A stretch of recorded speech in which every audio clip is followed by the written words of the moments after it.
You've been saying it on my live streams for a long time. I've read it in my comments. I've heard it again and again. It costs a lot more money to come to Vegas than it ever did before. And now we have proof. The LVCVA, the Las Vegas Visitors and Conventions Authority, has given us proof of what people are paying on average now versus pre-pandemic times. They did this by way of their comprehensive visitor survey, which I'm grateful that they do, and that's how they know if the city's going in the right direction. And in this report that we're going to go through today and pick out some key points that I'm going to talk about and riff on without a script, please God help me, I hope I don't screw it all up. We're going to talk about what people are paying now for many different parts of their Vegas stay, including food, transportation, hotel stays, and tell you why, if things continue on in this trend, you will need to be a legitimate six-figure household in order to just come to this city and enjoy yourselves. We're also going to talk about if people are happy, exceeded expectations. It's an interesting video. I hope you guys enjoy it. My name is Steven. I'm not leaving Las Vegas. I'm a different type of Vegas YouTube channel. If it's your first time, stick around. You'll see why. Let's get going right now. All right, so we have some positive things to note in this report. There's a lot of good stuff in the report. First thing that's great is that the amount of people that say that their trip had exceeded their expectations jumped from 48%, where it was 41% last year. So more people that are coming to Vegas are having a great time, and they love it. Other good positives in the report is that downtown Las Vegas, pre-pandemic, 42% of people would go downtown, and now here we are, 2023, 54% of people will actually visit downtown. And just for a reference point, when I say pre-pandemic, you can bet that I'm talking about the calendar year 2019. That was when Vegas hit an apex peak of visitorship to the town. That was when the economy was just great for almost everybody, full employment across the country. So we're just going to use that as a landmark barrier for where we're talking about pre-pandemic. But those are the good points. You didn't come here for that. There's a good chance that I clickbaited you in some way saying that there's bad points in the report. And guess what? It's not clickbait. There are bad things. Let's talk about those things that hopefully don't lead to only six-figure earners being here and able to travel. Let's get into that right now. As I read off my points, again, doing without a script. Am I doing a good job? Let me know in the comments below. All right? So there's a weird thing about first-time visitors to Vegas, and they do track people, and they do these reports, by the way, by going to tourist hotspots in town. They go in front of the Bellagio fountain, they go to the downtown area on Fremont Street, they go to the Welcome to Vegas sign, and they ask these questions of people. And one thing they found out was that first-time visitorship in 2023 was actually way down compared to 2022.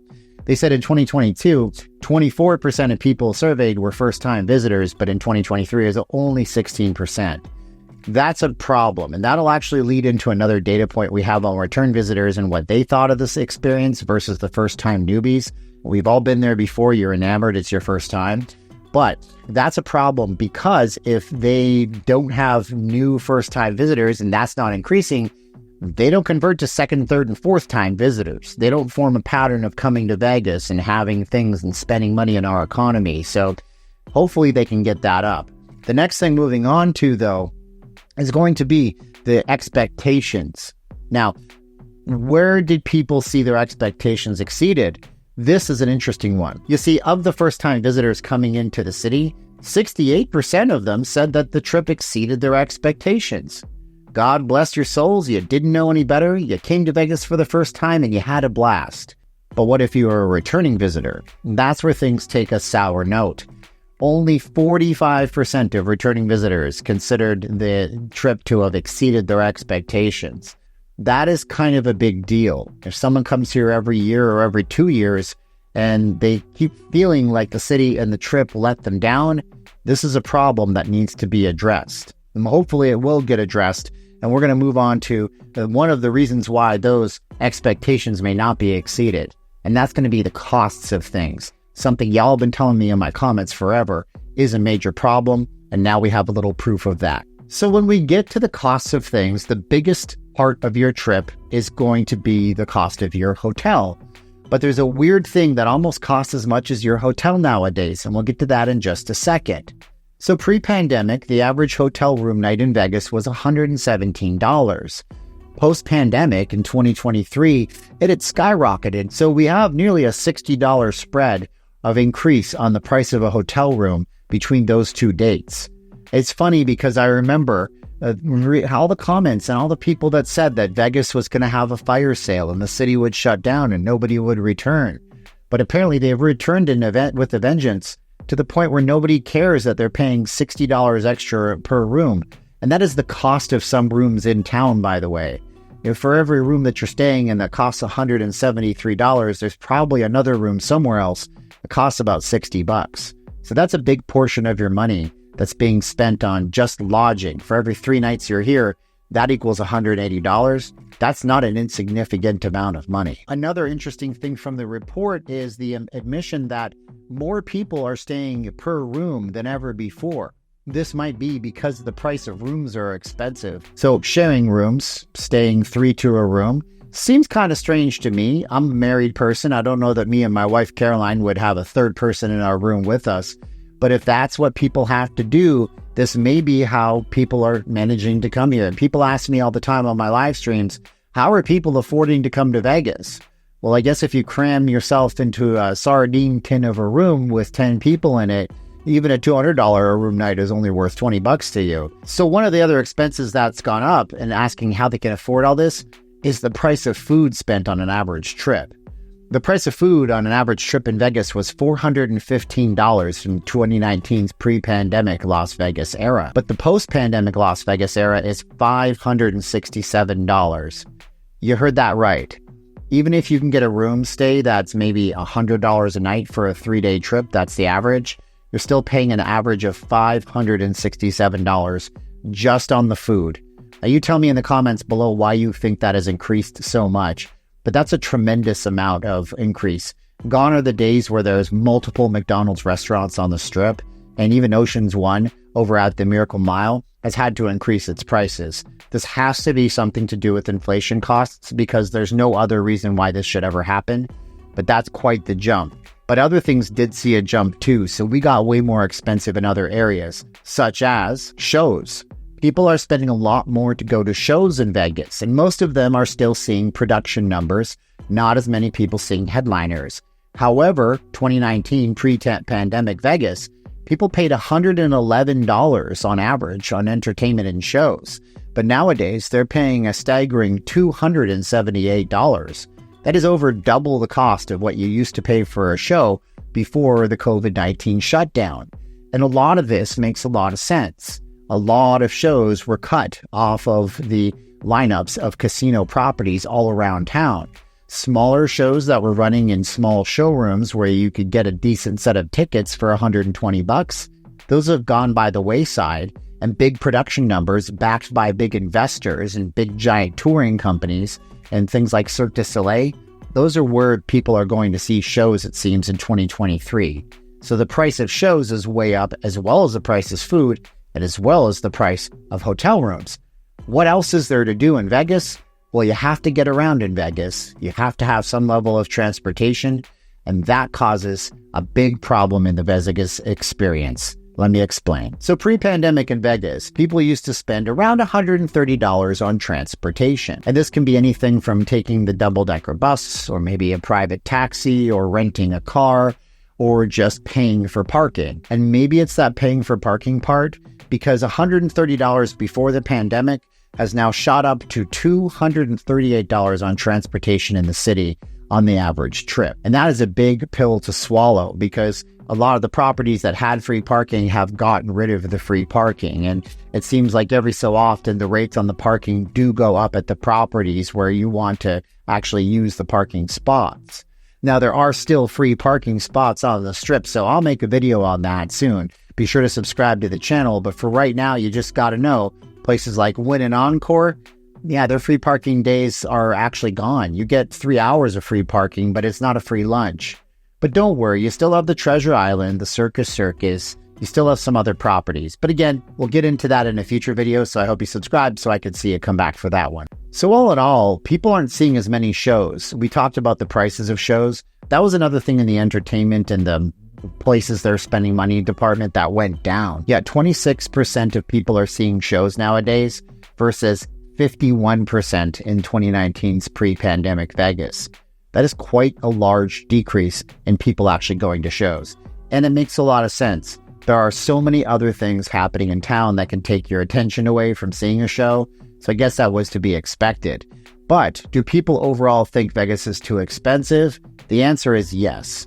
That has increased from 14% in pre-pandemic days to 17%, which isn't a huge increase, but that might have a lot to do with the fact that people who are coming here are making a lot more money.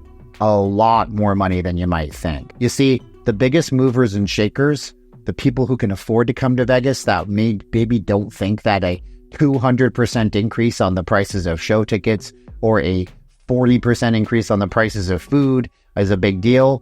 That's who Vegas is courting, and that's who they're looking for to get to come to town. Let me explain that to you. So the biggest group of people who have stopped coming here are people making less than $80,000 a year. And if you make less than $60,000, you're probably not coming here at all. Only 17% of people visited who was surveyed said that their household made less than $60,000 a year.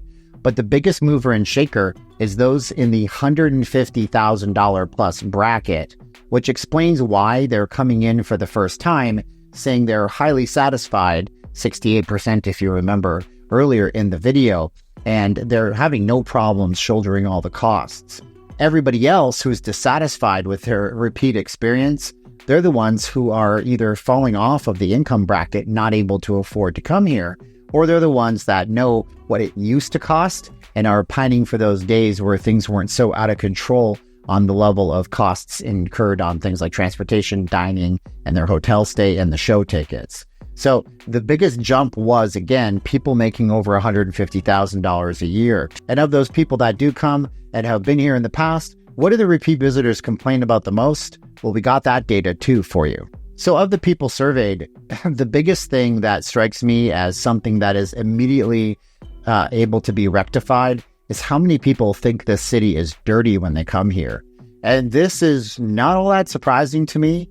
A lot of properties have not kept up with the trash and the things in front of their properties, but 8% of people coming in 2023 surveyed said that the Strip is too dirty, versus only 3% in 2019. That is a weird one on me. I think it also has something to do with the amount of vendors on the streets, with the amount of chaos on the streets, and it just overall lends to a less than positive experience. But until Metro does something about that, that's the Metropolitan Police Department, there's not much we can do, and people may still have those dirty complaints. But that's not the only complaint. They have other complaints. You have other complaints, according to this survey. So one of the other things in the survey was whether or not people think it's easy to get around in Vegas. And before the pandemic, only 1% of people had the complaint that Vegas is too hard to get around. Now here we are in 2023 with more transportation options than ever, and 7% of people complain that it's just too difficult to get around into town. But kind of think about it this way, right? More people, more transportation options, but more traffic on the roads. And it doesn't help that 2023 saw the shutdown of most of the traffic lanes on the Strip because a bunch of billionaires wanted to race their cars on it. Maybe that'll clear up next year. So this could be an outlier in the data. I'm not really sure. But the biggest teller of all versus the pre-pandemic for stats is how many people thought that their vacation was just plain too short. So think about it this way. If you're having a great time, time flies when you're having fun. If you're not having a great time, things can take an eternity. And in the pre-pandemic 2019 era, 24% of people surveyed about the length of their stay said that they felt like they weren't in Vegas long enough. That's good. I mean, it should be 100% of people because then they want to stay more and come back sooner, right? But in 2023, only 10% of people surveyed actually thought that the trip was too short, meaning that 90% of the people surveyed said it was either too long or just enough time. And all of these things can easily be addressed by casino properties and, these corporations that own so much of the Strip. And as I addressed in a previous video, have sold their properties to Wall Street and now rent out of their own properties. They're renting those sites. MGM doesn't own the land that they sit on nor the building. Neither does the Venetian. And most of these companies are basically forced to increase the costs of things in town, which leads to the hotel prices going up, the food prices going up, and everything else. That bundled with inflation means that prices are going to continue sky high. And it's going to get to a point, I feel, where the only people that can really afford to come here are going to be people who are making over $100,000 a year. This is going to force people into other areas and other vacation spots. And before you know it, Vegas is going to have a problem with not enough people coming over and over and over again. And of those that do come, having to cater to only the upper end of the market. And I would certainly hate to think that my family, back in 1995, 1996, when we first came here, wouldn't even be able to afford to come here, because heaven knows we didn't make anywhere near $100,000 a year when my mother was trying to support a family of two and our uncle helped us come here in the 90s. So those are some interesting facts about that. I thought I would share that with you, and you can tell me in the comments below what you thought about everything. It's a lot of facts, a lot of figures, but one thing we know about this survey to be true, it's getting more expensive to come here. People may be having a less than optimal experience, but we know it can be salvaged and it can be saved. We just need to have more good experiences created for all people of all income levels. It's great if you make $100,000 a year, please come to Vegas, but I want to see people experience this town, even if they're not making six-figure incomes. You tell me what you think in the comments. If you're just browsing through, be sure to subscribe. Once again, my name is Steven. I'm not leaving Las Vegas. This is a Vegas video channel. I've been talking myself raspy and hoarse. It's a one-take video. Tell me how I did. Now's the time of the video where I say 3, 2, 1, click. Are you ready? 3, 2, 1, and click. So, hey, thank you so much for watching. You know, I bring you the truth about this city, when it's good and when it's bad. You're going to get live streams, short films, documentaries, stuff you won't get anywhere else. So on the screen, you'll see another video, maybe a live, and a subscribe button. Go watch another video, go subscribe, and give us a comment. Thanks for watching. Have a great one.